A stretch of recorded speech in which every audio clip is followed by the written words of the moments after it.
About 5 years ago, I found myself in Taiwan, exploring a bustling night market. These lively gatherings are quite popular and typically operate in the evening, filled with an array of food stalls, vendors, and crowds. The market was a sensory overload of enticing aromas, vibrant colors, and the hum of animated conversations. Amidst this vibrant chaos, I spotted a sign for a net cafe in a nearby 6-story tall building. Wanting to quickly check my emails, I decided to head over.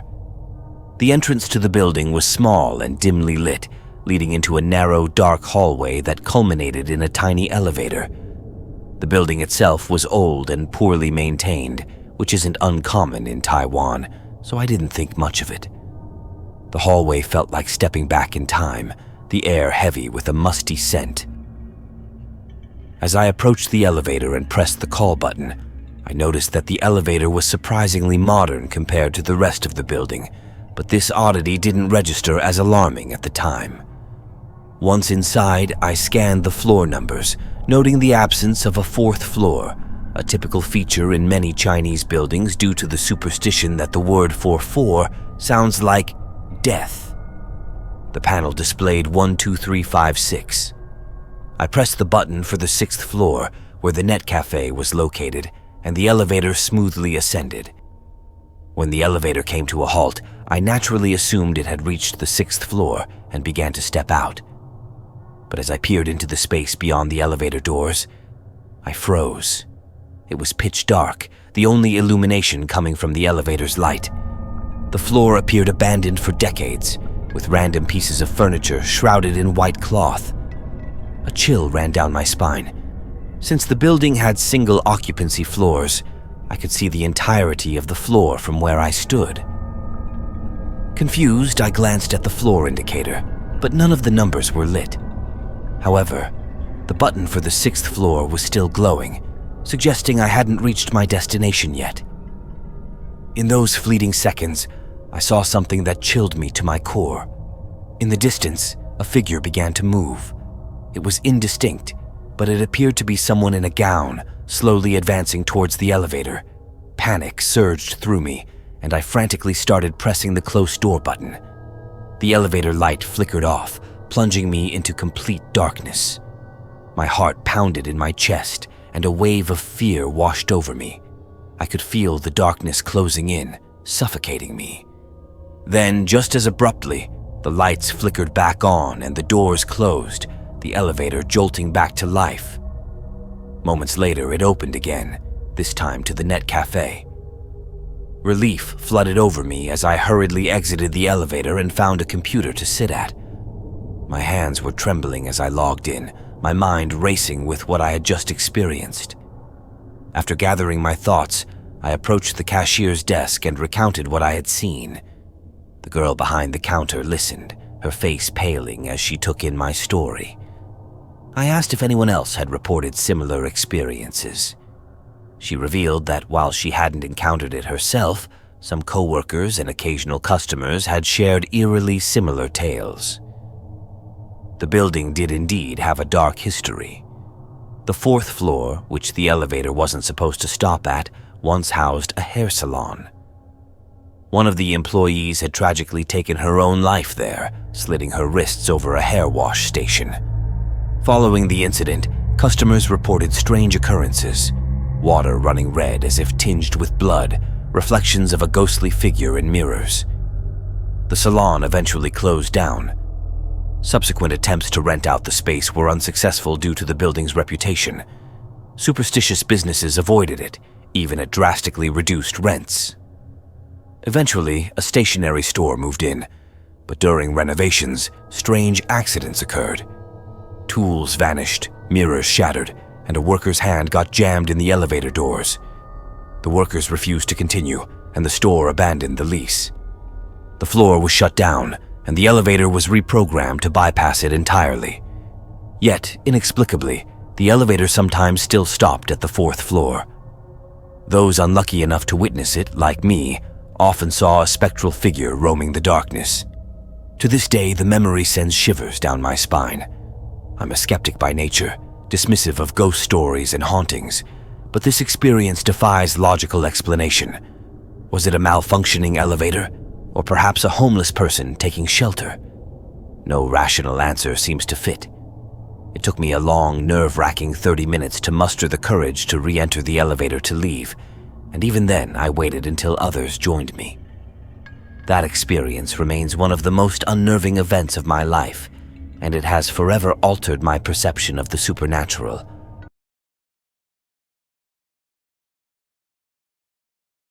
When I was about 10 or 11, my family rented a charming house in a small, quiet town.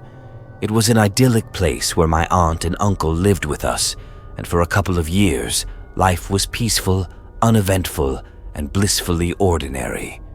That is, until one fateful afternoon that has haunted me ever since.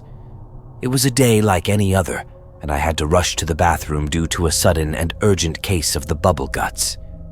As I sat there, my eyes wandered, and they landed on a small hole in the floor, a peculiar feature that had always been there since we moved in.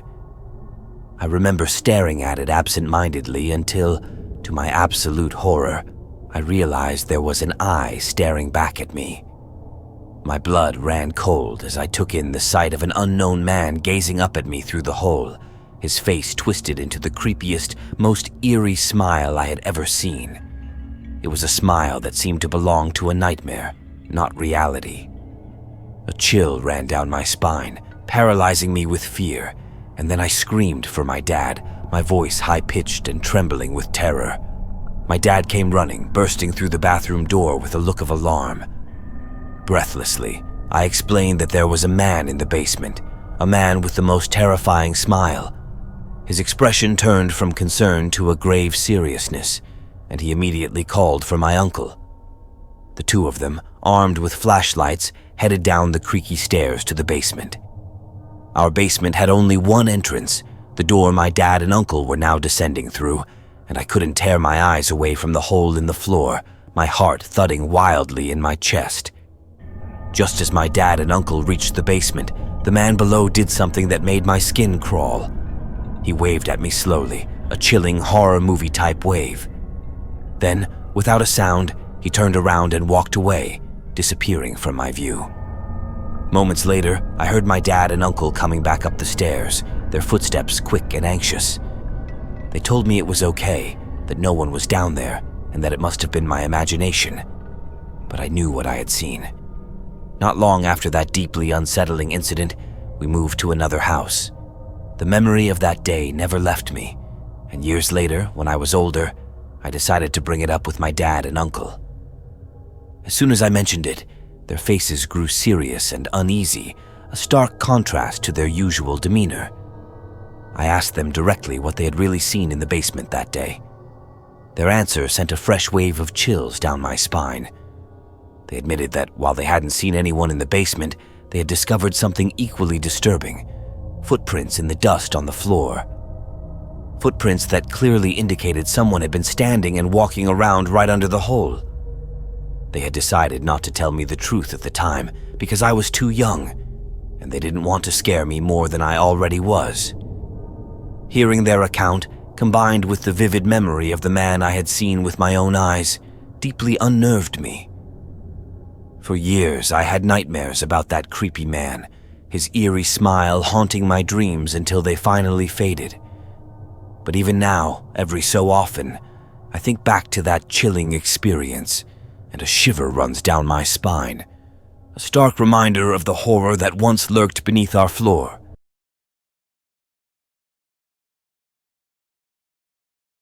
About 15 years ago, my friend and I were meandering through this park, taking a familiar shortcut back to his house. The park's allure was twofold.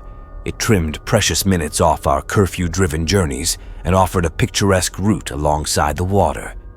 We fancied ourselves as teenage philosophers, often engaging in long, profound conversations about our grand plans to change the world.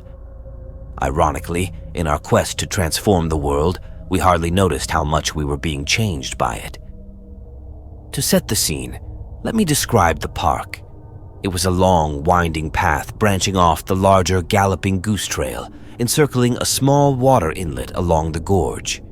Ascending the hill, the trail light ceased just as the woods thickened, leaving one final light standing sentinel like a beacon, a lighthouse guiding us into the encroaching darkness.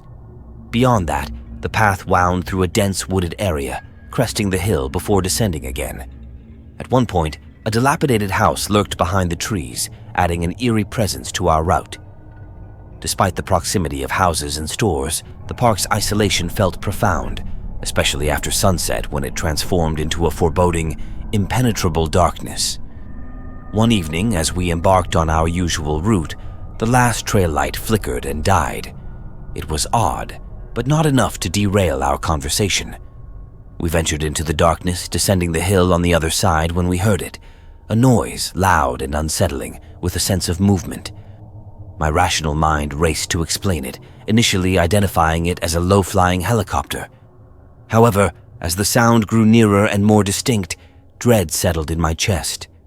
The noise enveloped us, a thunderous roar from all directions. I looked up to see the trees motionless against the evening sky, their stillness amplifying my unease. Then I heard them. Voices, not a handful, but hundreds, thousands. A single distorted cacophony of speaking, whispering, and screaming merged into one. I couldn't discern individual words, but the collective sound was horrific. As the noise faded and moved away, we exchanged a silent, terrified glance before turning on our heels and heading back, our pace quick, but not quite a run. Upon reaching the main road, my composure shattered. The inability to see the source of the sound was terrifying, evoking a helplessness that shook me to my core. I asked my friend if he heard it, and his solemn nod confirmed my fears. Determined to make sense of the encounter, we played amateur detectives, delving into the town's history for answers. We discovered that the only significant tragedy in our town's past was a bridge collapse, with the bodies washed up on the shores we had walked that night. The next day, we returned to investigate the broken-down house we had seen, a lone, foreboding structure. Our visit was brief, cut short by an overwhelming sense of dread. The place was strewn with rotting lumber, remnants of an abandoned renovation attempt, as we later learned from city archives. But information on the house itself was scarce. We eventually found out it wasn't originally built there, but had been relocated after a fire. The realization was chilling, and I vowed never to return to that park. The initial shock of the strange events gradually faded, but the memory of that night remains vivid, a haunting reminder of the unexplainable. The fear I felt, the helplessness of hearing something so terrifying without seeing its source, has left an indelible mark on me. I stayed out of that park for good, the experience lingering like a dark shadow in my mind.